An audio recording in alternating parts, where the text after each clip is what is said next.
Good afternoon, ma'am. Good afternoon, everyone. So, this afternoon we will tackle about setting the table. The existing rules have been in use long enough to be stripped of artificiality and ostentation. They seem to have been refined according to these principles: art, common sense, concert for the comfort of those at the table, and courtesy. Man's concepts are subject to change. Customs also change from time to time, place to place. Art principles would suggest that individual places, settings, and the table as a unit present a balanced appearance. Balance means an even distribution of weight so that the parts of composition appear in equilibrium. The principle of teeter, that is larger and heavier objects near the center balanced by the smaller and lighter objects at greater distances from the center, determines the positions of the smaller serving dishes just mentioned. Color, texture, and shape help to achieve balance symmetrically with dissimilar objects. Small objects of dark color balance larger areas of light colors. A table make a pleasing appearance when its appointments are in scale with one another and with the table. It has been pointed out elsewhere that the luncheon knife and fork, the small dinner plate, and the small centerpiece should be used in small table. Large table can be set appointments large in scale. It is probably desirable to keep the number of items on the table scale with the table. So eliminating non-essential on the small tables avoids a cluttered look. So the table it makes pleasing if the appearance no sa appointments are kanang or the scale and the table is kanang connected with or collide with sa, for example nga, if ang imong table is gamay, so imong plates or appointments is dapat dili bitaw sobra para pleasing sa tanan bitaw or pleasant sa tanan no. So kung gamay ra pud ang imong table, so dapat imong mga appointments no, kung kuan, so dili pud ka nginahanglan og taas nga table. So all you need to do is to kanang dapat mag-collide bitaw ang kuan scale and the table ana daw. The rhythm obtained through lines, shapes, and designs within the individual place setting. Straight line are made by flatware and lines are more pleasing when it's a parallel or perpendicular to a table edge than they make acute angle. Common sense dictates that the place setting include what is necessary for eating meal. Common sense and concern for the comfort of those at the table require that appointments be placed in convenient position. Courtesy demands that all the accoutrements essential to refined eating be provided and they be conveniently placed. So the pattern of service determines the position of some items. So, tinood, no? The pattern of service determines the position of some items. The specific appointments to be placed at covers are determined by the menu. The exact positions of appointments at covers by differ on small tables and large tables. Flexibility in rules gives them a vitality that rigid rules would lack. So, you can determine the patterns of service because of the position of some items, no? And then you can also identify or the specific appointments through the places or and covers bitaw and also by determining the menu, and then the exact position appointments and covers at the small and large table no. Linens regardless of kind ought to be spotless and wrinkle free, for they are the background and in the picture the table will make. So the linens are must to be good and to be nice bitaw, so that the result is pleasant, because that is the center of attraction before and after eating bitaw. So all you need to do is to have a better linens bitaw. So following are some rules and suggestions for the placing of linens. So first is it is desirable to lay a felt of or silence cloth under a cloth. It may be any thick fabric.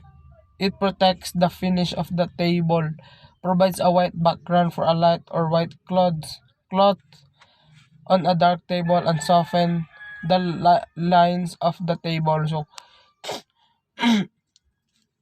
uh, provide a cloth na kuan bitaw, take baga siya, baga nga fabric bitaw because it protects the finish of the table kung imong table is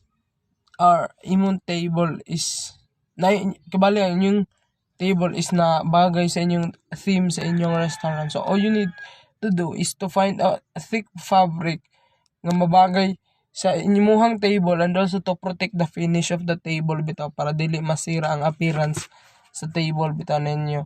And provide background for light or white cloth if the table is dark, no.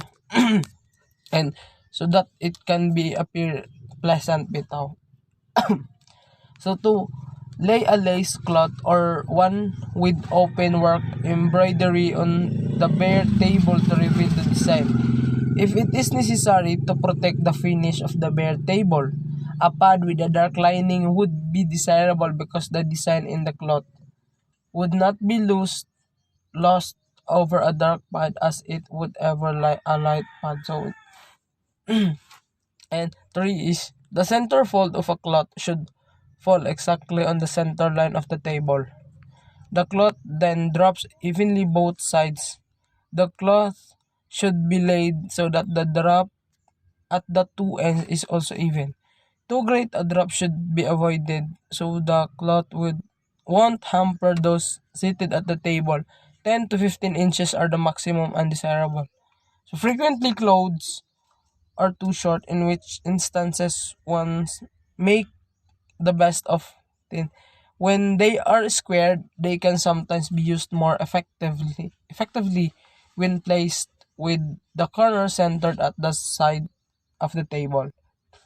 So number 4, lay placement flush with the table edge or distance of not more than 1 to 1.5 inches from the table edge. So how you place them is determined by the mat. The table and the line you wish the silver to follow. Deeply hemmed fringe mat probably look best when placed flush with the table edge. Narrowly hemmed mats, on the other hand, may look better if placed away from the table edge. Regardless of hemming, small mats, those smaller than by 18 inches, may look better if placed an inch or so from the table edge. On a narrow table, all mats may look better placed with the table edge, regardless of hemming and size.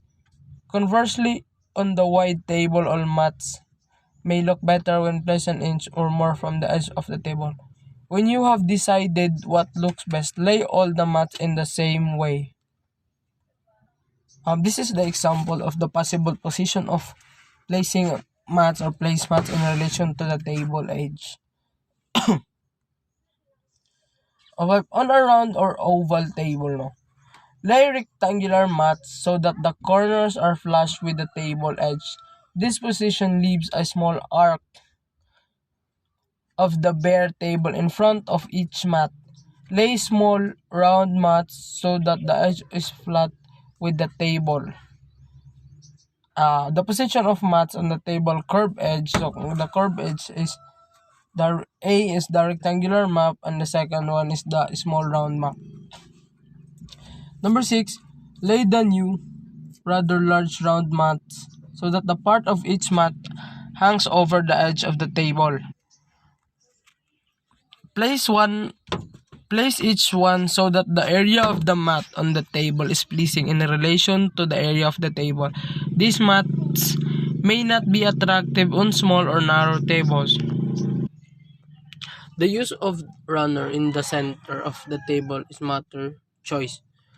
The narrow table probably looks better without it. Other tables may look less spotty if a runner is placed. Fold of napkins, preferably in square or rectangular shapes. Fancy folds that resemble tents, flowers, or other objects to be avoided except parties for children. Well, the same napkins may be folded differently for different tables. Sometimes napkins are folded in half, the folded twice, other times they are folded in half, then folded in thirds. Rectangular napkins may be softly folded to the desired weight, or the folded napkin may be folded over the modify shape or emphasize design. When napkins are monoprogram or embroidered, or especially decorated in way fold to display the design, no. Nindot jud ang table. Nindot jud ang result sa table, no, if naay table napkins ang nabutang. So we have different kinds of napkin folding, like flower, pyramid, other designs bitaw nga mas maka-attract sa table bitaw. And those decorations uh, decorations in the plate, it depends on the it depends on the situation or the event, no, kung unsaon nimo pag-fold sa imong napkin bitaw. Napkins are generally placed at the left of cover beside the forks. So, sa left daw siya, no? And however, if the covers very close together, the napkins may be placed in the center of the covers, between the knives and forks for the family's service pattern. On the plates for the American service pattern, in more formal services, the napkin is placed on the service plate, preferably, although it may be laid on the left. Here is the example of the line made by napkin, flatware, and main plate. So 10. Always place the napkin so that its lower edge makes a line continuous with the ends of the flatware and the rims of the plates. See figure 10, no? So mo na yung example sa figure 10. Traditionally, the napkin is placed so that the open corner, when there is one, is at the lower right. More recently, it has become acceptable practice to lay napkins with the open corner to the left if it gives a better appearance. No? So it gives a better appearance if the it has become acceptable practice to lay the napkins with the open corner to the left, and it becomes better because the result is better, no? The argument for the traditional position is simply that it is more easily unfolded across the lap when this open corner is at the right. 11. Because table mats vary in size, the placement of napkins on them varies. The napkin may be laid entirely on the mat if it is large enough, or the napkin small enough, entirely off the mat if it is small, or partly on and partly off of the mat. So it depends on the mat, and it depends on the table, no? And also it depends on the how large or how small your napkin. And lay the napkin so that its design and hem placement harmonize with the mat. So, although the 12 to 15-inch napkin is quite suitable for family meals, the dinner size napkin is more comfortable for dinner meals. Dinner napkins vary in size from 18 to 24 inches. The 12 to 15 inches napkin is quite suitable for family meals. So, pangmaramihan, no? So, pangmaramihan or for family, and also in dinner meals, like you have a dinner napkin, only the size of it is 18 to 24 inches. So placing the decorations, 1. Table decoration should be in scale with the table. A dozen roses, as beautiful as they may be, displayed on a table measuring 3 by 4 feet, would be a pair choice of decoration. Fit with one rose in a rose bowl would be in better taste and in better scale on this small table. To keep decorations low, people seated opposite each other should be able to see each other and to converse across the table. However, if the table is placed against the wall, there is no reason why an arrangement may not be fairly tall if it looks pleasing from a sitting position. So, when you have decorations, no, the especially roses, mga flower nga imong ibutang sa center sa table, so dapat dili task kayo bitaw nga matabunan ng nag-date or nagngaon bitaw nga matabunan na tong people nag-ingkod nag-atubang dili na nila makitang matagusa, so di na mao no. So let's proceed to 3. Do not fill the decorations must always be placed in the center of the table. Small arrangements may be placed at diagonally opposite corners at the two ends of the table, at one end of the table, depending on the size and shape of the table and how people seated at it. So tinod nga dapat ang design sa imong table dili lang magpundo sa middle. It depends on the size of the table. It depends on the area, no?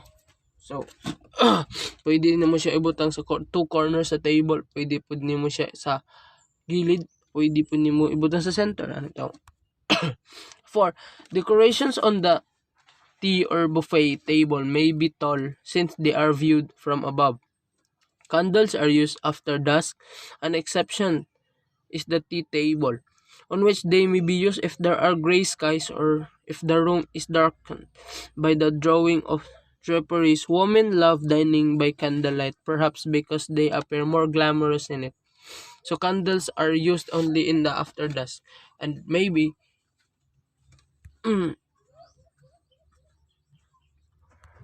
and some of the fantasies of girls bitaw nga ako nabantayan ko nga mas ganahan sila og room nga ngit-ngit and then candle lang nagdala bitaw because it appear more glamorous bitaw sa ilahan. Then there is divided opinion among men. Some wish to see what they are eating, others like to look at beautiful women. Children love them. 6. For the comfort of those at the table, candles should burn at a height either higher or lower than the eye level, preferably higher. Although white or ivory colored candles are preferred on the formal dining table, colored candles are quite proper elsewhere. For the most pleasing effects, the colors of the table decorations, including candles, should be in harmony with the colors of the table appointments. So, flatware, regardless of quality or design, should be spotless and free fingerprints. If you are fastidious, you will wipe each piece with a lint-free cloth as you lay it. Enough flatware for comfortable and refined eating should be used in laying each cover, but the use of unneeded pieces is to be avoided. At all meals except those served by servants, it is desirable to place all the flatware required for eating the full meal when setting the table because it simplifies waiting on the table duties.